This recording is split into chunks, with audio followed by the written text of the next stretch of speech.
오늘도 재밌는 코너를 먼저 진행합니다. 강의를 그냥 듣기보다는 역시 문제인식을 갖고 학습하는 게 확실히 효과적입니다. 지금 5개 방 속에는 저와 함께 저를 사칭하는 4분의 교수님이 계십니다. 제 목소리까지 유사하죠.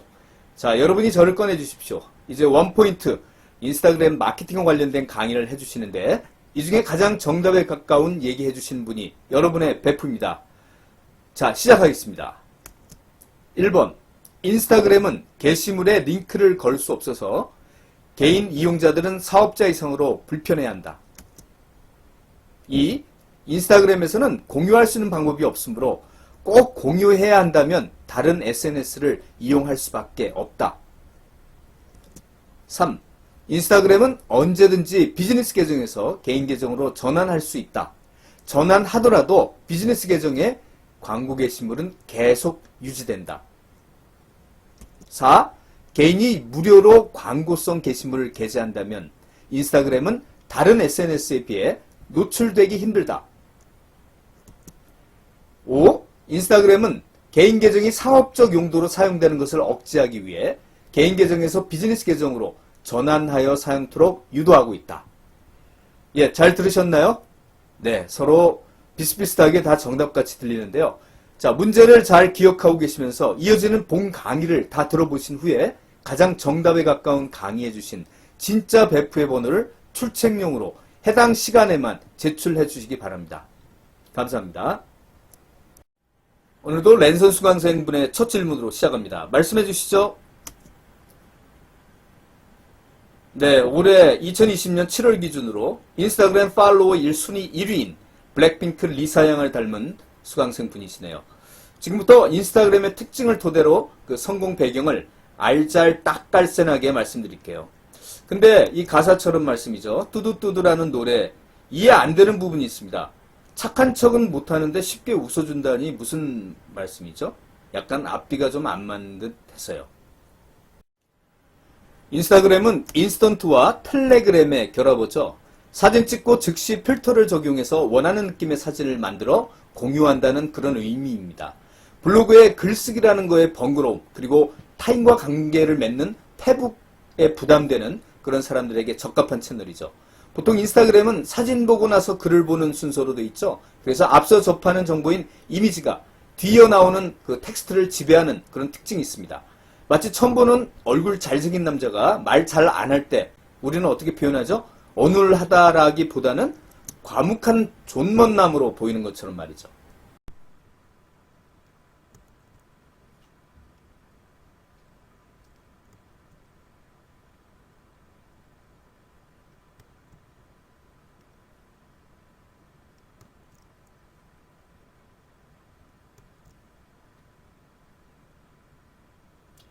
예, 감이 좀 잡히시나요?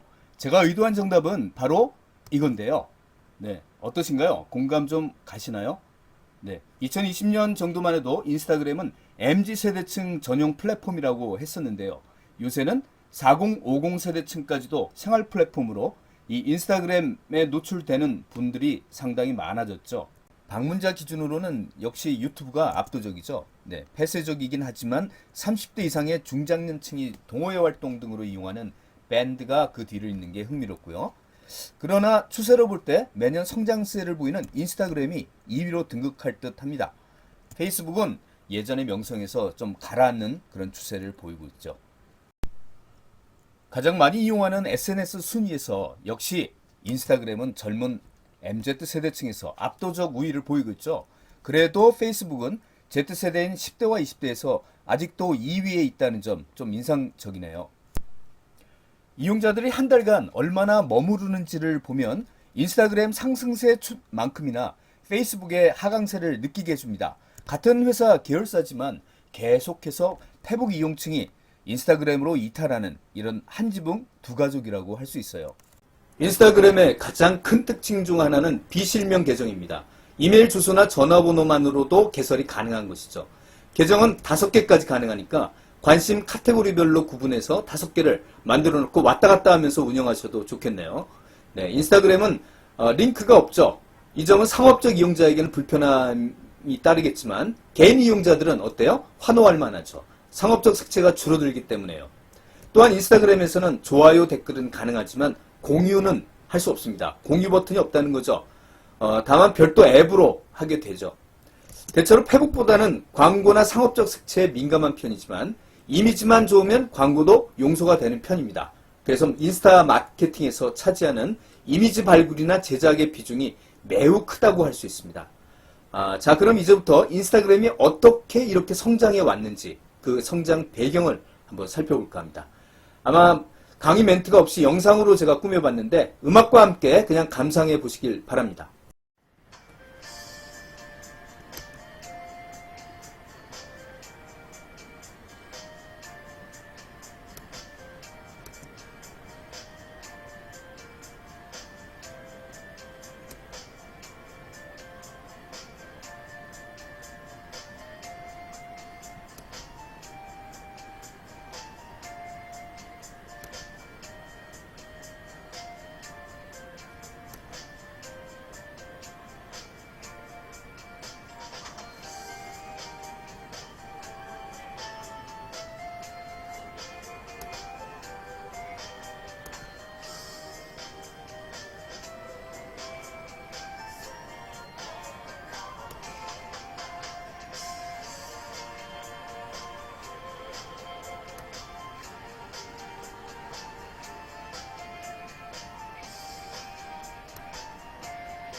그럼 인스타그램 일반 게시물의 노출 순서에 대한 알고리즘 좀 더 알아볼까요? 네, 지금 보시는 것처럼 나와 친밀하고 해당 유저의 관심사에 부합되면서 컨텐츠가 새로 최근 나온 것일수록 상단에 노출되고 있죠. 이렇게 해야 사용자의 체류 시간이 길어지고 자주 들어와서 볼 것이라는 그런 의도인 것 같아요. 그런데 2021년 12월 인스타그램 측에서 2022년부터는 이러한 알고리즘 폐지한다라고 발표가 있었죠. 네, 즉 2022년부터는 게시물 올린 그 순서대로 단순하게 우선 노출시켜 준다는 거죠.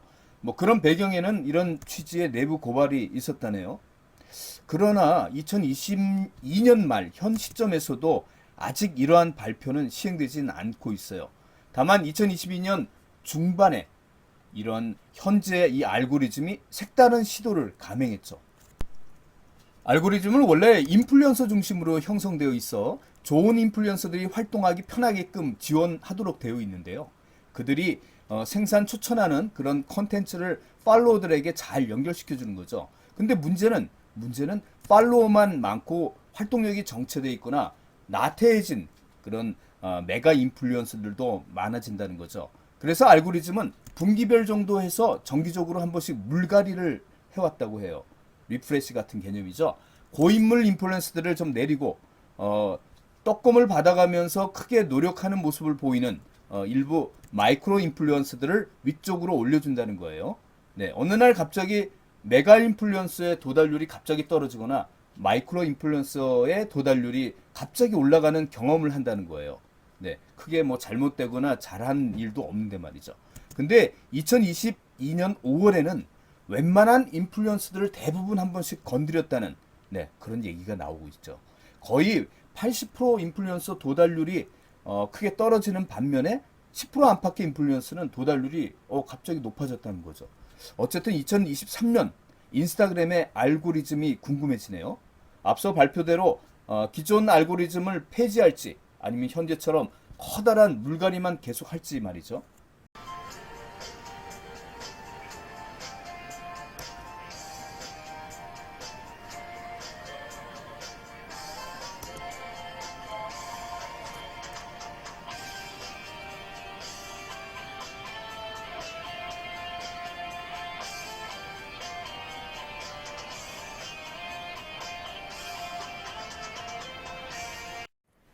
사실 인스타그램은 20, 30대 전유물이죠. 네, 저 같은 50대 아재가 여러분에게 사용법을 설명한다는 것 자체가 말이 안 되죠. 오늘은 개인 계정 이용법보다는 비즈니스 하는 사람이 마케팅 또는 광고 용도로 많이들 이용하는 비즈니스 계정에 초점을 맞추어서 설명할까 합니다. 그리고 광고하는 방법도 페이스북과 거의 유사하기 때문에 실습할 필요도 없는 듯 합니다. 인스타그램은 개인 감성 채널이라 인스타 운영진 또는 이용자 모두 상업적 용도에 매우 민감합니다. 비즈니스 계정도 2016년에 만들어질 정도로 말이죠. 인스타그램은 개인 계정에서 상업적 용도로 사용하는 것을 억제하기 위해서 개인 계정에서 비즈니스 계정으로 전환하는 것을 아주 쉽게 만들어 놨습니다. 지금 보시는 것처럼 프로필 초기 화면에서 우측 상단 메뉴를 클릭하여 몇 단계를 설정하면 바로 비즈니스 계정을 만들 수 있게 해놓았죠. 물론 비즈니스 계정으로 전환하는 과정에서 지금 보시는 화면처럼 사업 성격과 사업이나 제품의 카테고리 영역을 체크하게 됩니다.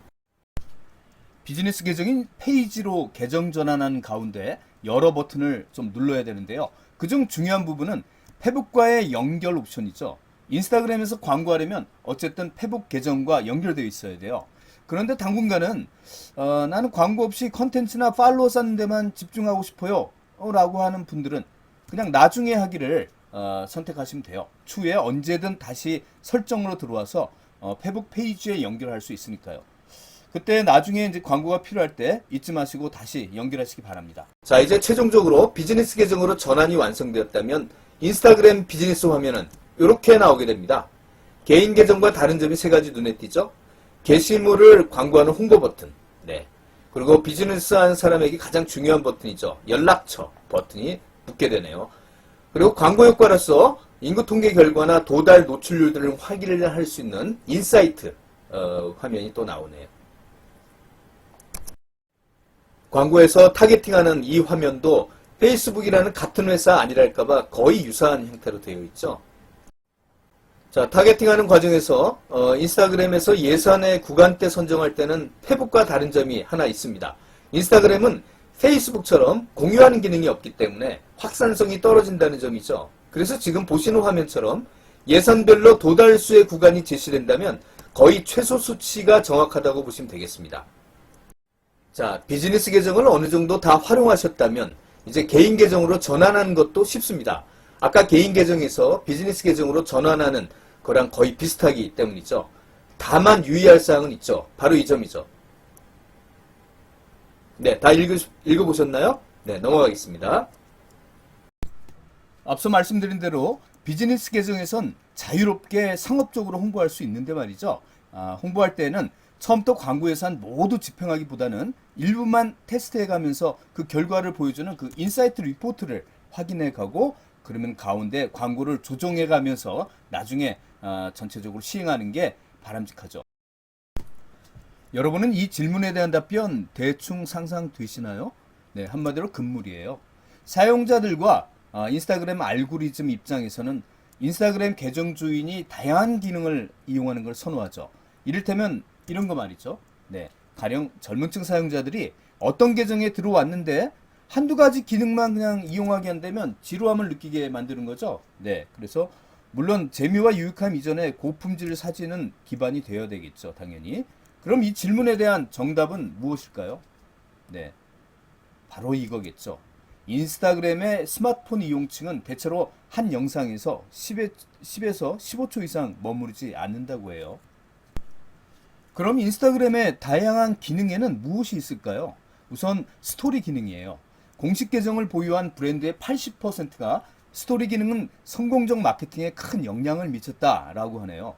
특히 핵심 고객층인 Z세대층 특성을 그대로 반영했다는 거죠. 한마디로 편안함과 자유로움을 지향하는 이 Z세대와 맞아떨어진다는 거죠.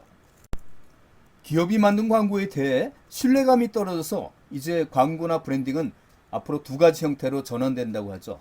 기업이 만든다면 컨텐츠 속에 브랜딩과 광고가 녹아들어가는 소위 컨텐츠 마케팅. 그리고 두 번째는 UGC 마케팅이 바로 그거예요. 여기서 UGC란 전문가 집단이 아닌 일반 소비자들이 개인 블로그나 SNS 등을 통해 상품 정보를 공유하는 그런 컨텐츠죠. 어쨌든 나와 비슷한 일반인들이 만든 거라 브랜드의 신뢰성을 높인다는 거예요. 상품 후기나 구매 경험을 글, 사진, 동영상 등으로 작성한 리뷰가 대표적인 UGC죠. 그런데 UGC는 SNS를 통해 공유될 때 가장 강력하다고 하네요.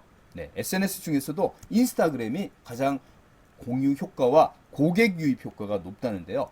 따라서 SNS 리뷰 기능을 통해 고객이 자신의 UGC를 인스타그램에 공유할 수 있게 하시는 게 굉장히 도움이 되는 거죠. SNS 리뷰라는 것은 상품을 구매한 고객이 관리자가 미리 설정해둔 해시태그를 포함해서 인스타그램 게시글을 업로드했을 때 이 게시글이 쇼핑몰 상에 연동되는 기능이죠. 네, 그래서 그런데 인스타그램에도 UGC가 지금 넘쳐나는데요. 그래서 이제는 차별화된 UGC를 통해 고객에게 특별한 UGC 경험을 선사해야 된다고 하네요. 동영상 리뷰로 고객에게 생동감 넘치는 그 차별화된 UGC 경험을 줄 수 있죠. 사진으로 설명하기 어려운 그런 제품의 사이즈, 색감, 재질 등에 대한 정보를 담은 동영상 리뷰의 중요성은 이미 많이 알려져 있죠.